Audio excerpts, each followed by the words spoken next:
It's you got to understand mindset, and you got to understand the conscious mind and the subconscious mind, and then be able to kind of start to manage those faculties, and from there identify the elements that work from you and create a power routine is what I call it, because Jordan and Kobe Bryant probably had a different routine, but it was a routine that they could count on each and every time to be in that zone. And whenever they did that routine, they would perform. Ended up talking to about 100 patients per week with what? Depression, anxiety, ADHD, all those types of mental conditions, PTSD, a lot of veterans, etc. And so, yes, there's therapies and smart drugs out there for those conditions, and medical marijuana, obviously. But what I really found that there was What is biohacking and how do I utilize it to become my optimal self, especially with my health? Today, I get to sit down virtually with Dr. Mike Van Thielen.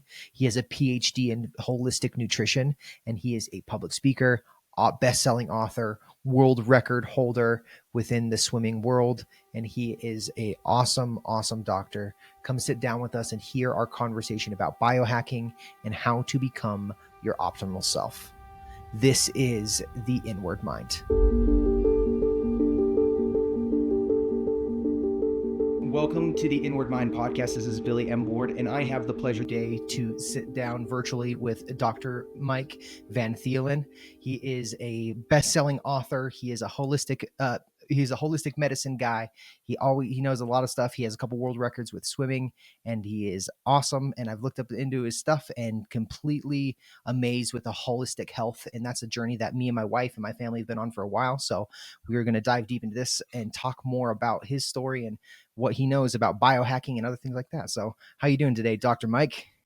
I'm doing great. Thanks for having me, Billy. Yeah, absolutely.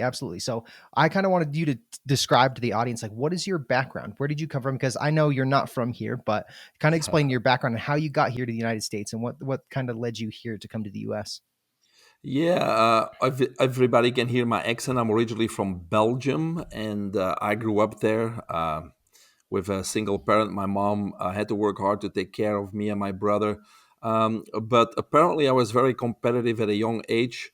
In elementary school, I was the fastest runner. I was on a soccer team, basketball team, and you name it. But I couldn't win in swimming because one of my best friends was part of the local swim team. And apparently, I wasn't too happy that I lost. And I don't really recall, but my mom remembers that my solution the next day was to also join the local swim team.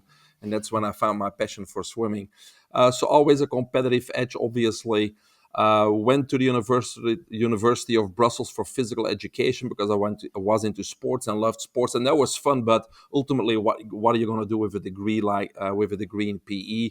So then I decided to continue with physical therapy, and that's how I got to the United States in 1997 because they were short of physical therapists. They were all of recruiters.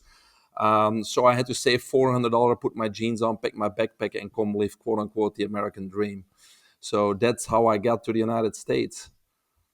Yeah, that's awesome. That's awesome to be here. Did you always, you live in Florida currently? Have you always been in Florida or did you start somewhere else?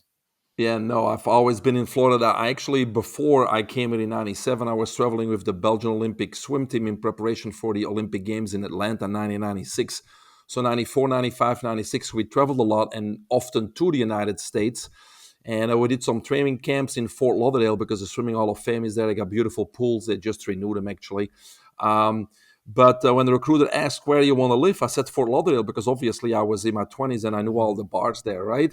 Yeah. And a few weeks later, he called back. I said, I don't have anything in Fort Lauderdale right now, but I have a position immediately available in Ormond Beach. And I go, excuse me? He says, Ormond Beach. I said, I really don't know where it is, but the beach sounds fine. And that's how I ended up in greater Daytona area and started as physical therapist, but obviously evolved in many other things. Yeah, kind of talk about the evolution of your career because you've moved from physical therapy and now you're into holistic health, biohacking, stuff like that. Kind of describe that. What made you move from physical therapy over to like that journey of biohacking and understanding what that is? And can you kind of explain what biohacking is to the audience too? Because Sure. I know what it means, but it's a term that not a lot of people know about.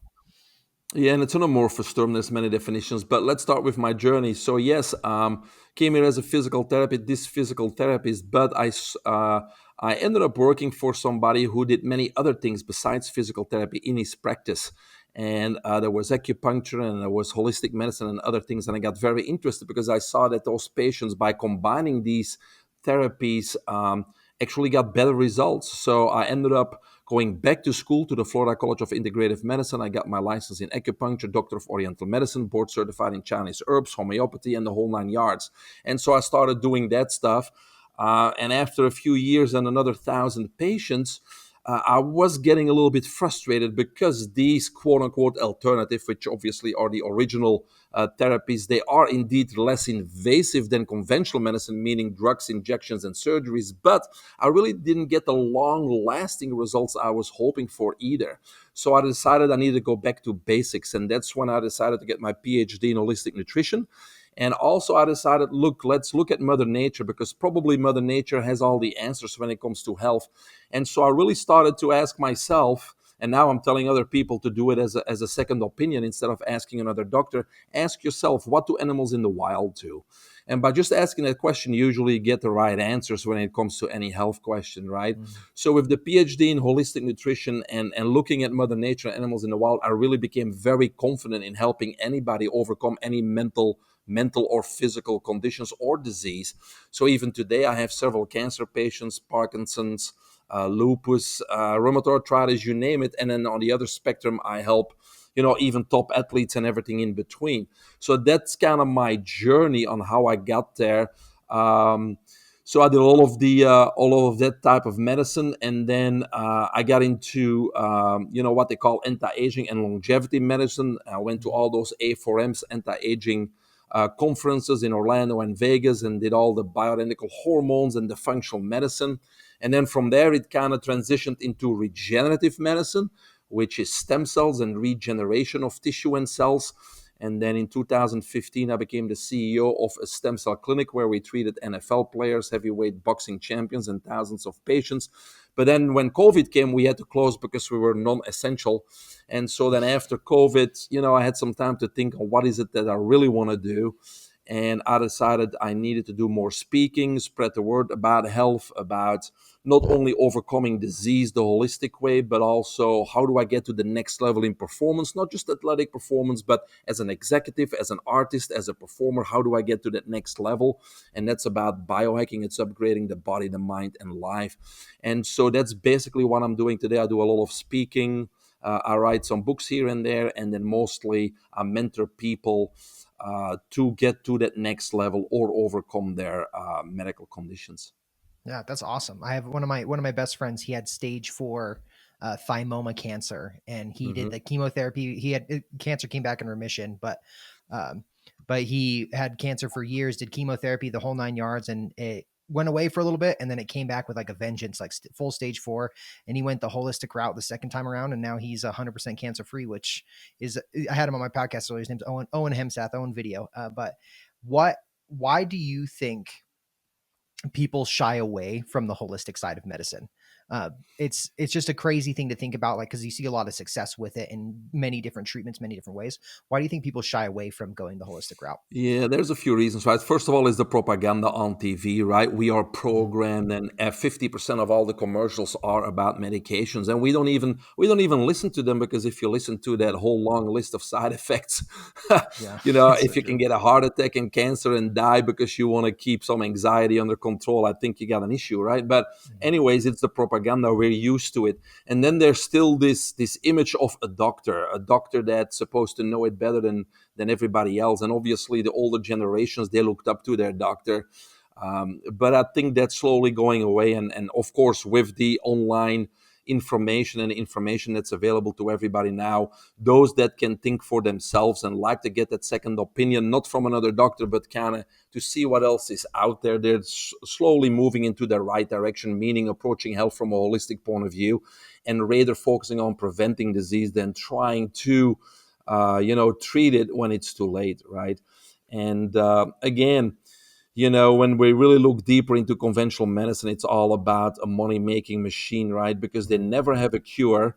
It's always more and more medicines, and they don't want to cure you, but they don't want to kill you either, because you got to continue to be a long term client of the big pharma doing continue to do these expensive tests and MRIs and EKGs and whatever it is, and continue to be on medicine and getting injections. And so that's what drives this multi-billion-dollar industry. But if we really step a little bit backwards and look at that, then we can actually see that, because people sometimes get upset when we see it. But if they just take a few moments to step back and look down on what's happening, it becomes very, very obvious that the doctor really doesn't, in most cases, not know what to do. They're just trained by the big pharma, who writes the manuals for med school anyways. And it's just you got high blood pressure, here's a medication. If it doesn't work, oh, let's try this one. But there's never a causative approach to what's happening, right? A holistic Hmm. approach, a causative approach, trying to figure out what's the cause of the symptoms. It's always about masking symptoms. And even if people don't believe that, it's like, okay, how long have you been on these medications? Oh, 10 years. Well, obviously they're not working. You got to refill them every time. So again, you're masking something. You're not resolving an issue. And so once people start seeing that and they kind of go more the holistic approach, that's when we really can look at a body as a whole. That's where we can identify the cause of the problems, and then with a few simple lifestyle modifications, turn that around in a matter of Hmm. weeks or maximum months, because the body is amazing. Once you put the body in the correct conditions, it can heal itself. Because I believe drugs don't cure, surgeries or injections don't cure, but I also don't believe that high quality supplements or a good diet or alternative therapies, they don't cure either. Only the body can heal itself. And so it's up to us to put that body in the right conditions and give it the right tools so that it can do that, it can heal itself. And so with a little bit of guidance and a little bit of wise input, we can get amazing results no matter what the diagnosis is. Because one of the laws of human nature, or human life better, one of the laws of human life is the law of self-preservation. So as Hmm. long as you're breathing and as long as your blood's running, the body will do whatever it can to keep you alive. It's just a law. And Hmm. so all we need to do is put it in balance and give it the right tools and the right conditions so it can do that job. And so I think more and more people are going this direction, especially with the online presence, more and more online coaches and mentors and functional medicine doctors, because we get more and more testimonials and more people that say, look, like your cancer example, chemo didn't work. It actually came back with a vengeance, which it always does, because now you have two enemies. You have the Yeah. cancer and you have the chemo. That destroys your immune system.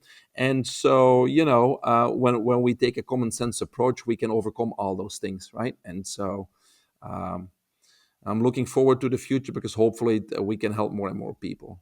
Yeah, absolutely. I think that that's the huge thing is people are way more open now ever since COVID to be looking into the natural method instead of just doing the same thing that has always been told for them. So for the people who want to move more the natural route and are just kind of afraid family pressure things, what is the first few things they should do to be able to start going on the path of more moving more towards natural holistic medicine? Well, I mean, there's many things, right? When I always talk about foundations, when I get a client or a mentee, I just simply put them in one of three categories. Category number one is we need to regain control of your health. So those are people that are either overweight, they have pain, or they are diagnosed with a medical condition. So they kind of operating below normal, right? Mhm. And so we need to regain control of health.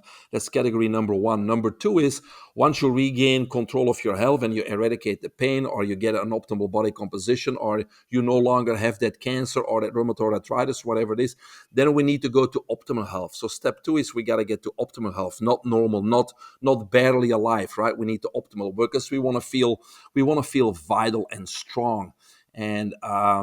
And so now we incorporate lifestyle modifications to get to optimal health. And then step number three, that's basically biohacking, its longevity. Once we're in optimal health, now we have the ideal foundation to maximize the benefits of biohacking. And that brings us to my I guess definition of biohacking, which you asked earlier.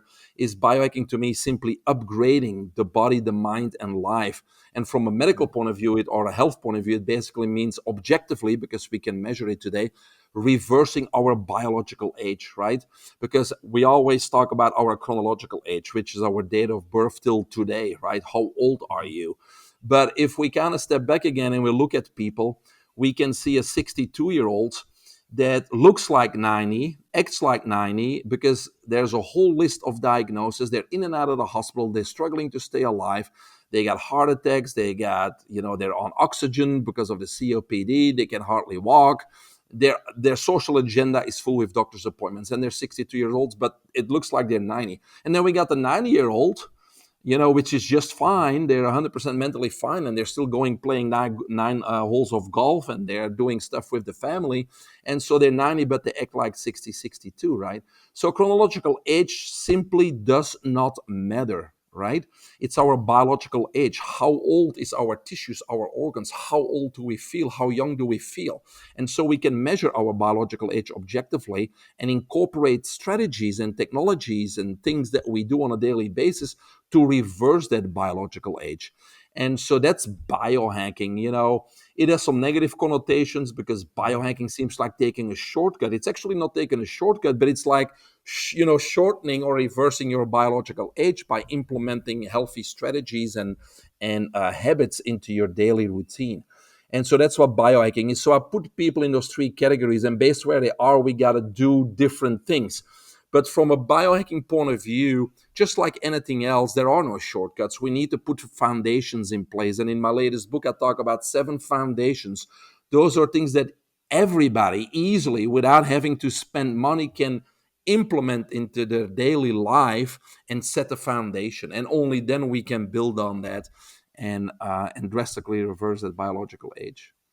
Yeah, that's awesome. I love hearing that people are moving that way and that there's more doctors that are supporting that as an option. And I'm happy to see that you're doing that. We're going to kind of shift a little bit because one of the things I saw on your website and looking more into your information is you're trying to help people reach the best that they can, and you've worked with a lot of professional athletes. Where would you say is the mindset that separates a professional athlete based to a normal athlete? Yeah. No, and mindset is the number one thing, right? Because people always ask, what makes you a winner? Well, it's it's not the extra hours on the basketball court or on the field, because all these professionals, like let's look at the NBA. We got the game one of the NBA finals Mhm. tonight, right? But they all are talented, right? They all have skills. But what makes the difference between a regular NBA player and, for example, a Michael Jordan or a Kobe Bryant? Well, the difference is the mindset, right? They have the ability to be in the zone on demand, to be in flow state Mhm. on demand. Because most of us, and also athletes, they get distracted easily, and we can get into the zone. And most of us, even the average person, has experienced it, but merely by chance. Like, oh my God, I must have been in the zone because I won, or I crushed this presentation, or Mhm. I crushed my sales goals, whatever it is. And it's like, oh my God, I don't know how it happened, but I was in the zone and I just killed it. But it's not just for athletes, it's for everybody. Anybody can learn the skill of being in flow state, being in the zone, and that's where we produce, right? But if you learn the skill of turning that on and off, like a Kobe Bryant and a Michael Jordan, Mhm. then you never have a bad game. Of course, they lost games, but they never had a bad game. Even if they have a high Mhm. fever, they still they make the winning shot in game 7, right? So the difference is when you look at other athletes, people that are watching, or spectators or supporters, would say like, oh, he or she had an off day or an off game. But what was off? Because overnight their talents didn't diminish, their strength didn't diminish, their physical capacity didn't diminish. So what was different? They were not 100% in the zone. They were distracted by what? Well, maybe something that was said in the newspapers. Maybe they got in a fight with their significant other, or something going on with the kids. Who knows? But they were Mhm. distracted, therefore anticipating a fraction of a second too late, right? And so, you know, when you do miss an easy putt in golf, or an easy layup in basketball, or the ball slips through your hands as a wide receiver, usually it affects you the next few plays or the next few holes. But when you're in the zone, like a Kobe Bryant or a Michael Jordan, that doesn't affect you, because those players only have the end in mind. So if Kobe Bryant would miss a layup, he probably blocks the shot on the other end. Mhm. Right? So Yes. it doesn't affect him. And so that's kind of the difference. It's that being in the zone, the ability to turn it on and off as you wish, versus like, oh, I hope I'm in the zone today. And that's kind of the difference, I think, between a sub player and an MVP. Yeah, absolutely. How do you get into that flow state? How do you build your mentality enough to be able to turn that on and off at will? Yeah, so that's what I do with many clients, not just athletes, right? But um, it's you got to understand mindset, and you got to understand the conscious mind and the subconscious mind, and then be able to kind of, start to manage those faculties, and from there identify the elements that work from you and create a power routine is what I call it. Because Jordan and Kobe Bryant probably had a different routine, but it was a routine that they could count on each and every time to be in that zone. And whenever they did that routine, they would perform. And so that's routine will be a little bit different for everybody, but the elements are kind of the same, right? And Mhm. so I believe that our spirit choose our body for a very specific purpose, and our mind is there to try to make sense of it and allow us to live our full potential or our purpose. So then the question is, why does that not happen with most of us, right? And then the answer becomes, well, our ego is in the way, right?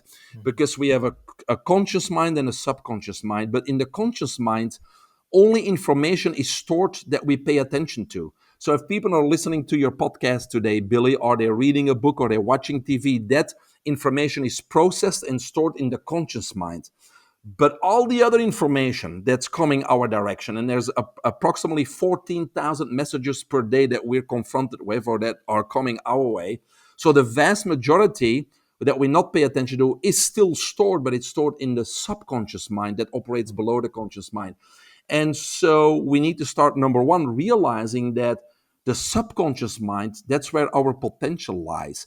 That's where we can connect with the universe and all our resources. And so we need to learn how to put the ego aside and tap into the unconscious mind and all its resources and kind of get in control or manage the faculties of the subconscious mind. So that's the first thing. The second thing I think is our belief system, right?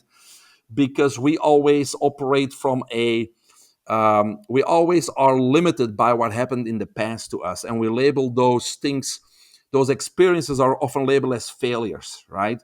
And so we many times think, I can't do this, I can't do that, and it's based on what happened in the past. But people really, or with my clients, are really trying to explain that those are no failures, those are lessons, right?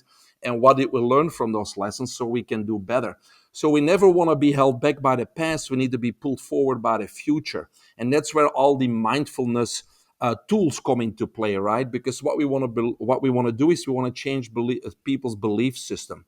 It's not about what you can do based on the past; those are lessons. It's what can I do with those lessons. So, if you want to overcome cancer in 1 year, or if you want to become an Olympic champion in 2028, or if you want to get to the highest level in your company as a top executive, whatever it is that you want to do, we're gonna have to make a plan and set the goals and set the dreams and break those down in small incremental steps. And now our belief system needs to be focused towards what we are gonna achieve, not what we're not gonna achieve or about the past.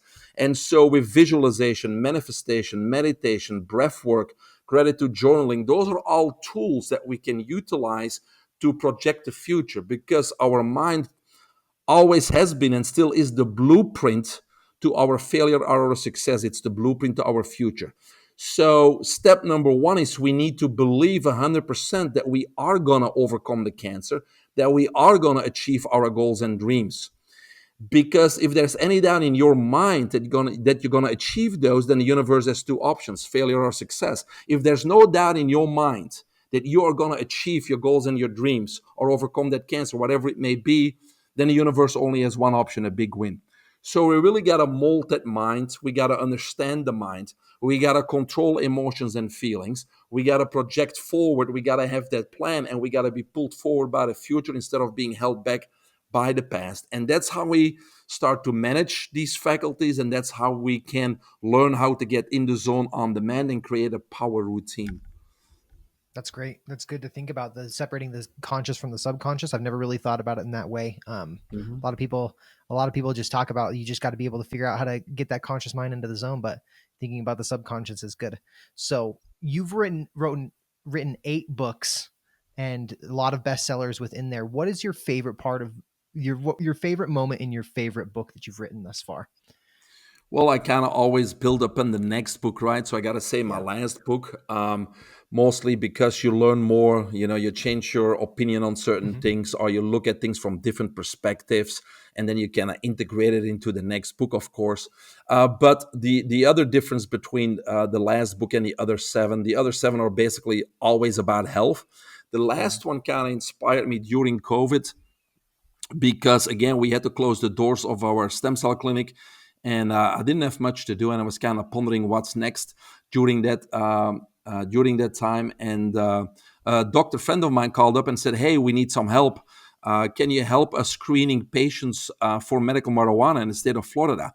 So I said, sure. So I ended up talking to about 100 patients per week with what? Depression, anxiety, ADHD, all those Hmm. types of mental conditions, PTSD, a lot of veterans, etc.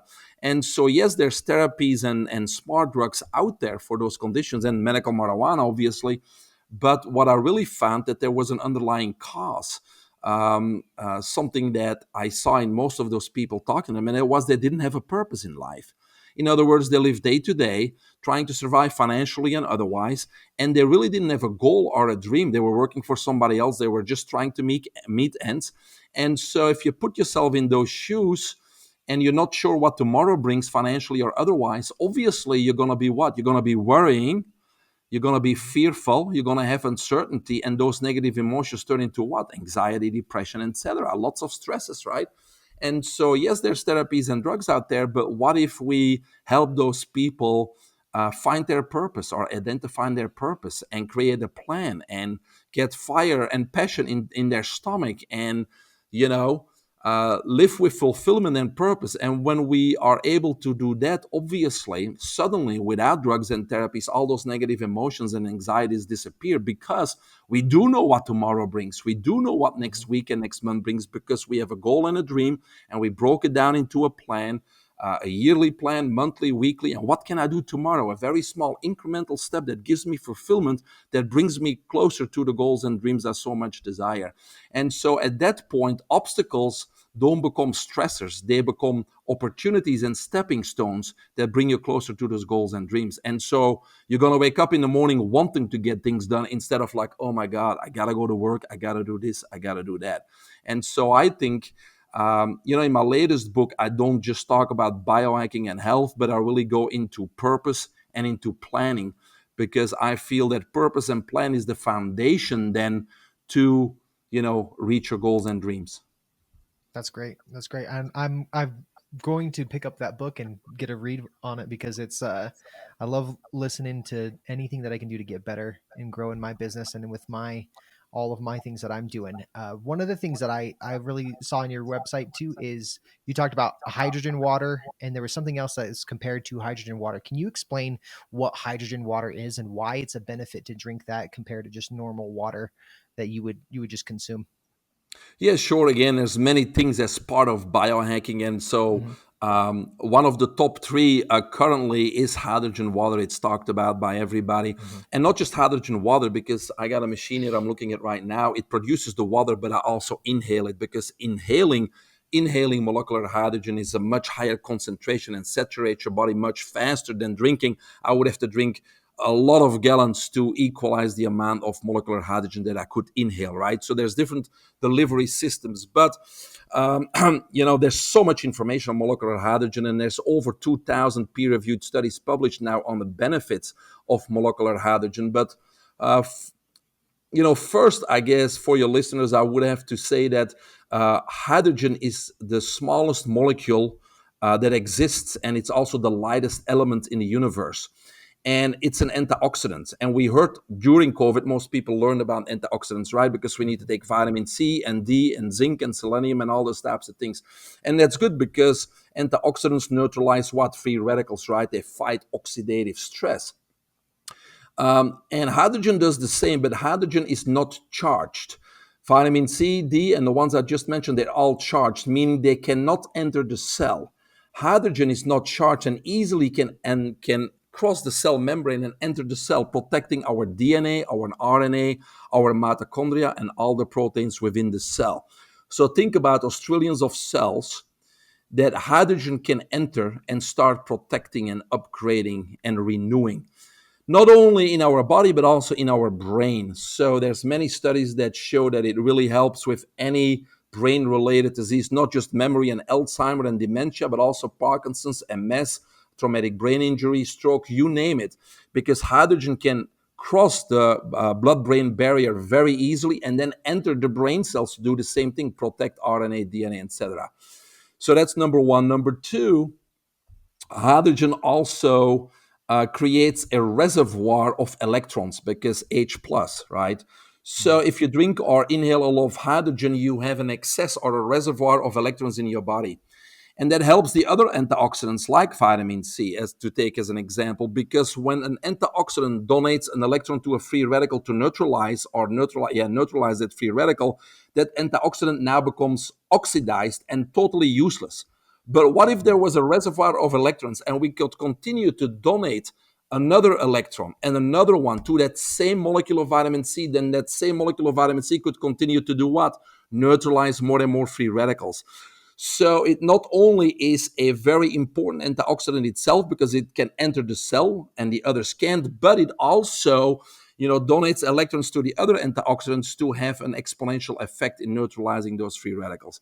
So that's number one. Number two, for all the people that are listening with any GI problems, Crohn's disease, digestive problems, irritable bowel syndrome, food allergies and sensitivities, and all those types of things, within 2 to 3 weeks, hydrogen will solve those problems. Because when you go with any of those problems to your regular doctor, they may put you on medicine or they may put you on some kind of a different diet or tell you what to eat and not to eat, but it doesn't work. And the reason it doesn't work because the environment of your GI is not optimal for anaerobic bacteria, which are your good bacteria to colonize, to exponentially increase in number, right? And so nothing's going to happen because the environment is not suitable for your good bacteria.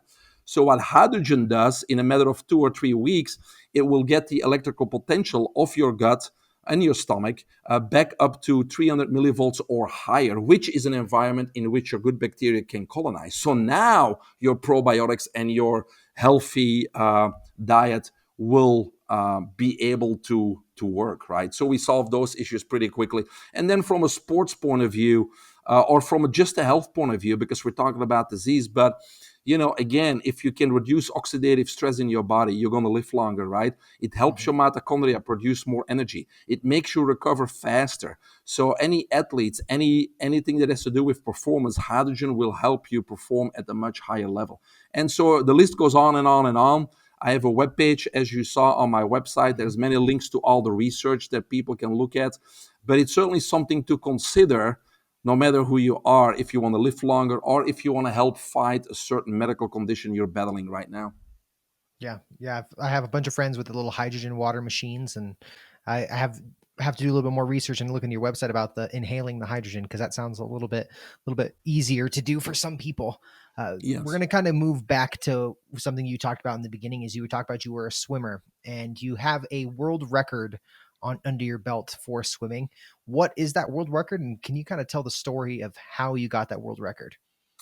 Yeah, like I said earlier, I started swimming when I was 8 years old, right? Because I Mhm. couldn't win against my friends. So I've been swimming from 8 till age 24 with several national championships and records in Belgium. And then I came over here, but I didn't swim at all, didn't even really work out or didn't do much of sports between age 24 and 46 until I saw a friend of mine in Belgium who started to swim. I saw it on Facebook. He swam a masters record, and I didn't even know what masters were, right? Mhm. But it's like with age groups. So every 5 years, 50 to 55, 55 to 60, whatever, there's world records. And most of those world records are obviously by ex-Olympic swimmers, world record holders, 6 times NCAA champions. So those are some serious world records, even Mhm. in the older categories. And I said, well, I started looking at them and I said, well, let's look at the Belgium records first. And I started looking at the Belgium record and said, oh, I probably could do that if I trained for 6 months, this one, this one. So I started swimming again, training, and I swam X amount of Belgian records. And then when I did that, I said, oh, let's look at American records. But many American records are world records, of course. So it's like, oops, that's a little jump. So, for me to train hard and do what I need to do, I have to have a goal and I have to have a deadline. So I always set that bar a little bit higher and higher. And so at age 47, I swam a record in the 4x100 freestyle. I set a individual YMCA national US record in the 100-yard freestyle when I was 47 years old.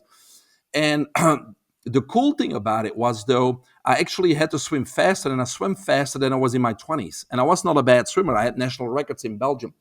So, but I contribute that to the biohacking, right? Because most swimmers train every day, and Mhm. I wouldn't like it. I wouldn't like to do that. So I actually swim only 3 times 75 minutes per week. But I did many other things. Okay. Of course, I went to the gym 2 times 40 minutes, but I upgraded my body and upgraded my mind. So I did bioidentical hormones, made sure my hormones were optimal. I did all the things I needed to do, took the supplements, ate the right things, worked on my mindset, and I did all the other things that other people don't do, right? Reversing my biological age. And I think really that was the advantage that I had, or the unfair advantage I had over everybody else. And also why I swam faster at age 47 than at age 22, 23, or 24. Yeah, that's great. I love the fact that you could do that at 47 years old. That's an impressive feat for anyone anyone to think about. That your bio, like you said earlier, your biological age is not as important, or is important compared to your actual age. So, what is next for you? What's next for your business? What's next for? I know you do a lot of speaking things. Like, what is your plan for the next 5 years? Where do you see yourself? Well, I want to continue to help people, of course. So I'm trying to, one of my weaknesses is social media and marketing, right? I like to Mhm. focus on, what I do. So I've not had many luck with that, but we're kind of working on reaching more people. I just started not too long ago, beginning of the year, a 12-week virtual online course called the Limitless Lab. So we're helping people getting to that next level to a 12-week course, only 2 times an hour per week. So people can check that up on the website, trying to get some more clients, mentees, and people, helping people overcome a disease or get to that next level, whatever it may be. So that's priority number one. And then if we can make that full time, because I'm still helping out in clinics, then obviously kind of travel the world and continue to help people, because a lot of the things that we do now, as we're doing now, Billy, is online, right? So Mhm. there's no reason we need to be in a brick and mortar building or be attached to a certain location. So I just want to build the business, help more people, and be able to kind of free from a location so I can travel more, but continue to help people. That would be my plan. That's exciting. I'm looking forward to seeing your journey, because now that you're going to be posting more social media content, where can people find you on social media, LinkedIn, Instagram, stuff like that? Yeah, like again, I do a poor job with the social media, but I think the best place for people to go to is my website, Mhm. biohackingunlimited.com. My books are there. People can schedule a 20-minute free Zoom call with me to see if I can help them out or to talk about something. My Limitless Lab is there. My mentorship programs are there. A lot of information on supplements and hydrogen. And so there's only one place to start, and that's my website, biohackingunlimited.com. Awesome. Awesome. Looking forward to checking more of your stuff out, and looking forward to seeing where you're at here in the future, and excited to see your journey. Thank you so much for coming on.